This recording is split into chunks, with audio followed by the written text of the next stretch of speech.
Welcome to my YouTube channel. Today's story is an incredible tale of human resilience where the Galactic Council mocked human weaponry until a Sherman tank rolled over their troops. If you enjoy this story, don't forget to subscribe to my channel for more thrilling HFY sci-fi adventures. The Galactic Council chamber hummed with the quiet arrogance of beings who had never known true war. Seated in a grand hall of crystalline walls and floating data displays, the gathered alien dignitaries observed the final reports of their invasion with detached amusement. "This is the extent of human resistance," scoffed a Zerathian warlord, his four mandibles clicking in satisfaction. "They fight with crude kinetics and armored vehicles fit for a museum."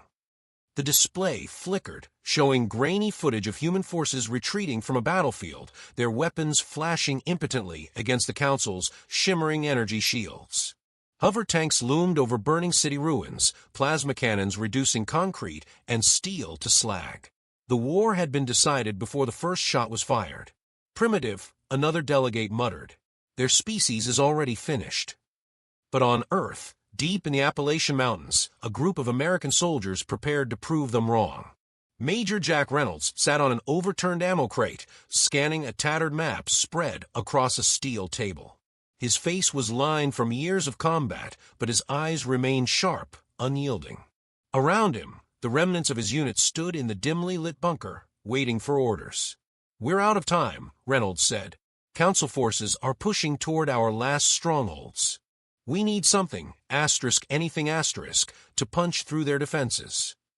Captain Eric Mitchell, a lean man with a permanent scowl, exhaled slowly. "We've got nothing left, Jack. Our railguns don't break their shields, and plasma's too unstable for field use. Hell, we can't even get close before they pick us off." Sergeant Mike Tex Dawson leaned against a rusted storage locker, his arms crossed. "We're fighting like they expect us to. Maybe it's time to change the game." Reynolds frowned. "You got something in mind?" Dawson pushed off the locker and gestured toward the heavy blast door leading deeper into the bunker. "You ever been to a military museum?" The room fell silent as realization set in. Lieutenant James Carter, the team's engineer, adjusted his glasses and narrowed his eyes. "You're not suggesting we use old tech against them?" "Why the hell not?"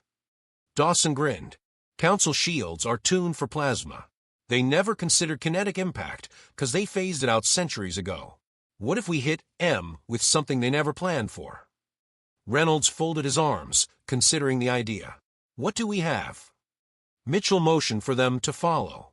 They navigated the bunker's lower levels, weaving through corridors filled with dust-covered relics of past wars.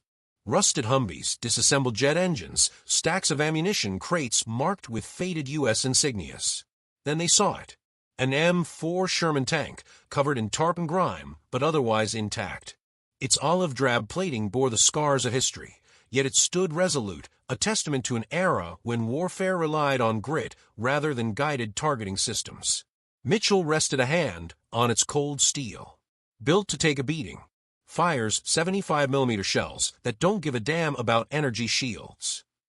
Carter circled the tank, already calculating modifications. "We can reinforce the armor with scavenge plating. Give it depleted uranium rounds. Maybe even wire an EMP to mess with their sensors." Reynolds ran a hand over his jaw. The idea was insane, but insanity had won wars before. "Get it running," he said. "We're about to teach the Galactic Council a history lesson." The bunker echoed with the sounds of hammers striking steel, the hiss of welding torches, and the steady hum of men working against time. The Sherman tank, once a relic of the past, had become their last hope for the future. It sat in the center of the underground workshop, its battered frame now stripped down, every bolt and joint being inspected by hands that understood what was at stake. Captain Eric Mitchell wiped sweat from his brow and tightened a wrench against one of the treads. 70 years of dust and rust, but she's holding together better than I expected. Sergeant Mike Tex Dawson leaned against a crate of salvaged artillery shells, watching as Lieutenant James Carter sketched out modifications on a scratched-up data pad. "We ain't just fixing her up, Mitchell. We're making her meaner. If we're doing this, we're doing it right." Carter didn't look up. His mind was already 3 steps ahead, breaking apart the problem piece by piece. Council tech relies on automated targeting. Plasma-based combat removes the need for visual confirmation. If we throw an EMP into the mix, we can blind their systems long enough to get close. Mitchell gave him a skeptical look. You're suggesting we drive straight at a hover tank column and hope they don't see us? Not hope. No, Carter tapped his pad. I can rig a short-burst EMP, something small enough to knock out their scans, but keep our own systems running. They won't even register us as a threat until it's too late. Reynolds stepped forward, arms crossed. That still leaves the problem of firepower. Their shields eat directed energy for breakfast. Dawson smirked and patted one of the massive shells stacked nearby. That's where these beauties come in. Depleted uranium rounds. Pure kinetic force. You can't disperse it with a shield, too much mass, too much impact. We hit them, they're feeling it. Carter nodded. If we reinforce the hull with alien plating, we can take a hit or two before they figure out what's happening. Reynolds surveyed the men. Their plan was reckless, bordering on madness, but he could see the fire in their eyes. They weren't just surviving anymore. They were preparing to strike back. Then let's get to work. Hours turned into days. The team moved with relentless focus, each man playing his part with the precision of soldiers who had spent their lives adapting to impossible odds. Carter welded thick plates of scavenged alien armor onto the Sherman's hull, reinforcing its frame without compromising mobility. Mitchell overhauled the main gun, cleaning out decades of neglect, fitting the barrel for high-velocity penetrators.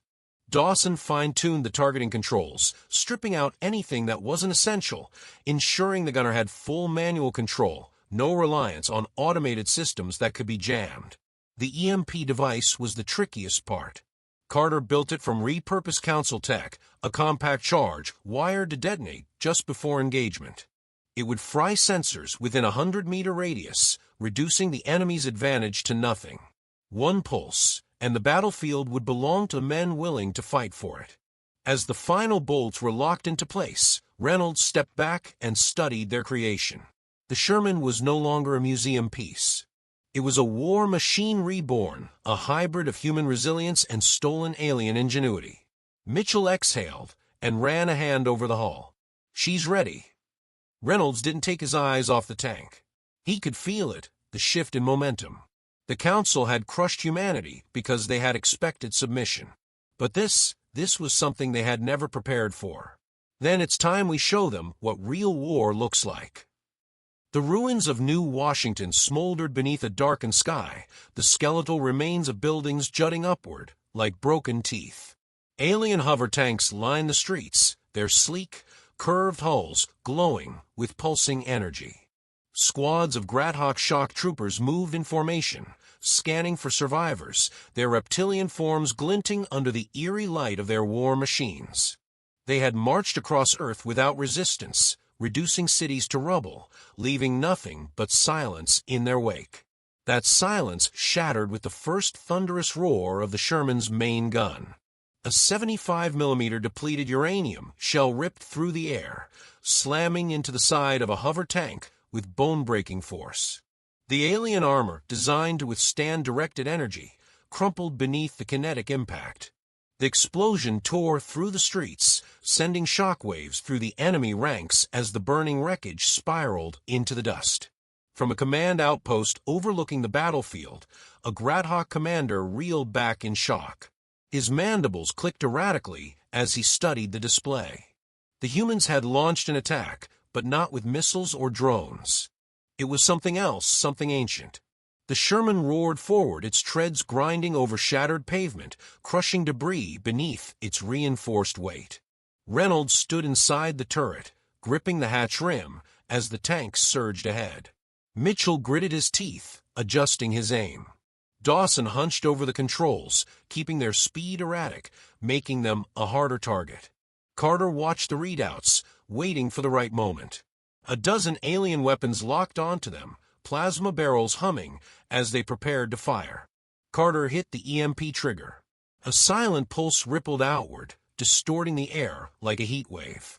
The alien targeting systems flickered and died in an instant, their energy weapons sputtering, their shields collapsing like glass under a hammer. The battlefield turned to chaos. Mitchell didn't hesitate. Another round slammed into a second hover tank, punching through its exposed core. The explosion sent alien soldiers sprawling. Dawson swung the turret-mounted .50 caliber into position, squeezing the trigger. The heavy rounds tore through unshielded armor, ripping apart enemy infantry like paper. The Gradhawks scrambled, their disciplined formations breaking as they struggled to adapt. Their war doctrine relied on superior firepower, on the overwhelming precision of their technology. But now, stripped of their defenses, they were just soldiers in the dirt, outmaneuvered by an enemy they had already declared defeated. A hover tank pivoted, its pilot relying on manual controls, bringing its plasma cannon to bear. Reynolds shouted, and Mitchell adjusted fire. The Sherman spat another round. The shell smashed through the plasma housing, igniting the core in a chain reaction. The alien war machine disintegrated in a flash of white fire. The enemy retreated. What had begun as an extermination became a slaughter of their own forces. The humans, the so-called primitives, had shattered the illusion of galactic invincibility. As the last of the Gradhawk fell back, their dead littering the streets, Reynolds looked over the battlefield. Smoke curled around the wreckage. A city that had once been a graveyard was now a proving ground. He keyed his radio. New Washington is ours. The war had just changed. The Galactic Council convened in hushed urgency, their chamber devoid of the usual confidence that had once shaped their rule. Holographic displays flickered with distorted battlefield footage, grainy, chaotic, but undeniable. A lone human war machine, its archaic design mocked in every strategic briefing, had torn through elite Gradhawk forces, reducing their precision formations to disorder and ruin. The Council had watched civilizations fall without resistance, had silenced rebellions with overwhelming force. But now, an enemy they had dismissed as relics of a primitive age had drawn blood. This thing defied every predictive model, a Zerathian strategist snarled, his clawed fingers twitching against the control panel. It was obsolete. It should have failed. A towering Lutheri diplomat exhaled sharply, his bioluminescent markings dim with unease. And yet it did not. He gestured to the casualty reports scrolling across the display. The humans adapt faster than anticipated. This was no desperate stand. It was a calculated strike.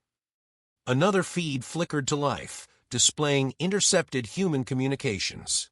A single phrase repeated across encrypted transmissions, "New Washington is ours." The silence in the chamber spoke louder than any declaration.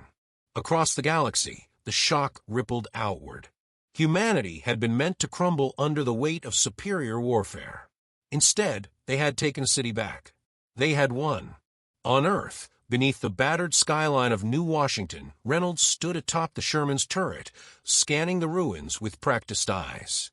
Smoke curled from the wreckage of alien war machines, the scent of scorched metal and ozone thick in the air.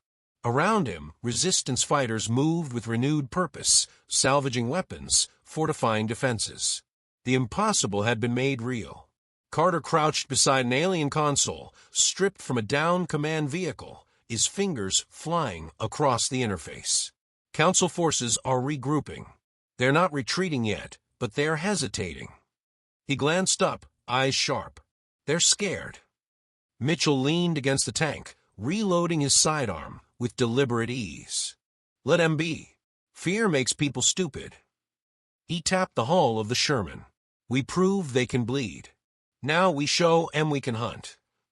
Dawson cracked his knuckles, grinning despite the exhaustion weighing on them all. Damn right. And I say we give 'em something to really panic about. Reynolds exhaled, feeling the shift in the air.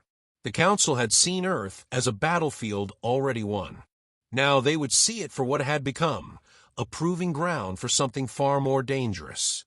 The war had never been about superior technology. It had never been about firepower. It was about who could endure, who could adapt, who could outlast. He placed a hand on the cold steel of the Sherman, the machine that had shattered the illusion of invincibility. The first strike had landed. The war was far from over, and humanity had just begun.